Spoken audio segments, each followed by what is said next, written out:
보이지 않는 것을 믿으려면 표적이 있어야 합니다. 아무것도 없는 것을 믿는다면 공상에 불과합니다. 그러므로 유대의 종교 지도자들인 서기관과 바리새인들이 예수님께 표적을 보여달라고 하는 것은 정당한 요청입니다. 예수님은 사역을 하시면서 자신에 대해 하나님으로부터 보내심을 받은 아들이요 믿을 이라는 사실을 계속 말씀하셨습니다. 예수님의 그런 말씀은 사실 동시대를 살아가는 주변인들이 공감하고 인정하기란 어려운 말씀입니다. 그러니 예수님이 말씀하시는 바에 대해 신적 권위를 증거할 수 있는 표적이 필요한 것은 몇몇 종교 지도자들만의 문제만은 아닐 것입니다. 이 요구에 대해 예수님은 니느웨 사람들과 남방 여인에 대한 이야기를 들려주셨습니다. 예수님을 몰라보고 그분의 말씀도 귀담아 듣지 않는 사람들에 대한 경고의 말씀이었습니다. 니느웨 사람들은 아마도 이렇게 말할 것입니다. 여러분, 우리는 요나의 전도를 듣고 회개하였는데 당신들은 왜 회개하지 않습니까? 또 남방 여인은 이렇게 말할 것입니다. 여러분, 나는 솔로몬의 지혜를 찾았지만 여러분은 솔로몬보다 더 큰 일을 옆에 두고도 왜 지혜를 구하지 않습니까? 여러분은 하나님의 이 은혜를 거절하니 심판대 앞에서 어쩌려고 그러십니까? 하고 말입니다.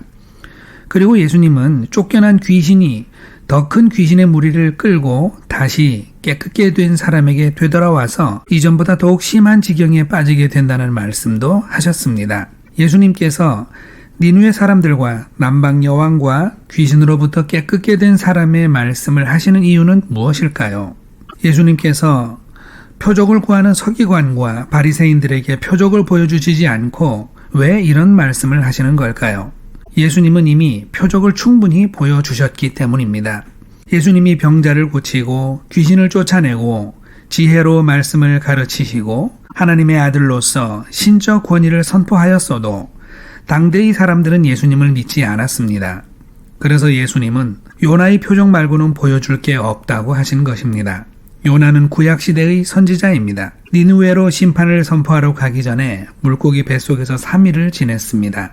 예수님도 이 세대에게 심판을 선포하실 것인데 죽어서 장사되고 3일 후에 되살아나서 표적을 보여주실 것이라고 말씀하셨습니다. 그렇다면 예수님이 죽음과 부활 이후에 선포하시는 말씀은 이스라엘이 듣고 회개하게 될까요?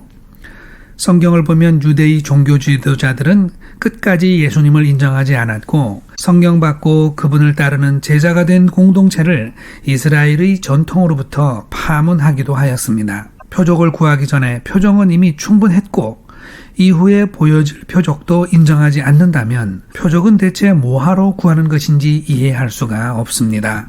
본인들이 요구하는 방식대로 표적이 주어지지 않았기 때문일까요? 예를 들면 모세처럼 돌판을 받아온다던가 애굽의 10가지 재앙 같은 이적을 원했던 것은 아닌가요?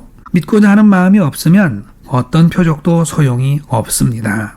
마음의 고정관념이 단단하게 들어차 있으면 새로운 변화를 받아들일 여유가 없습니다. 그리고 또 한 가지 더 있는데요. 각종 더러운 것들로부터 씻김받아 깨끗게 된 후에 거룩하신 하나님으로 채우지 아니하면 그 빈 곳은 다시 더러운 것들로 더 심하게 채워진다는 것입니다. 표적을 달라는 유대 지도자들의 요청은 믿음과 구원에 관한 것이 아니라 단지 사탄의 시험과 같은 종류였던 것입니다. 예수님이 그들에게 하실 말씀은 단 한 가지, 회개하고 하나님 나라에 들어가라는 것입니다. 오늘날까지도 사람들은 믿음을 위해서는 증거가 필요하다고 합니다. 그러나 이상하게도 증거가 있어도 믿음에 이르지 못하는 경우가 대부분입니다. 믿음은 증거로부터 세워지는 것이 아닙니다. 처음부터 믿음으로부터 믿음은 출발합니다. 믿음 위에 증거가 세워지는 것입니다. 증거 위에 믿음이 서는 것이 아닙니다. 이 사실은 우리가 살아가는 모든 믿음과 신뢰하는 것들에 비추어 생각해보면 알 수 있습니다. 우리는 우리 주님이 계신 것과 그분이 우리를 사랑하심을 믿고 그 후에 증거를 얻으며 기뻐합니다. 증거를 바탕으로 믿음을 세운다면 반대 증거 몇 개만 해도 믿음은 금방 무너져 버릴 것입니다. 우리가 할 일은 주님을 신뢰하는 것과 그분의 말씀을 듣는 것입니다. 회개합시다. 하나님을 주인으로 섬기고 그 나라에 들어갑시다.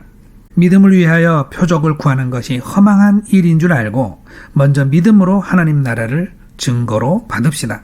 주님이 인도하시는 그 나라에서 기쁨이 충만한 한 주간 되시기를 축원합니다. 아멘.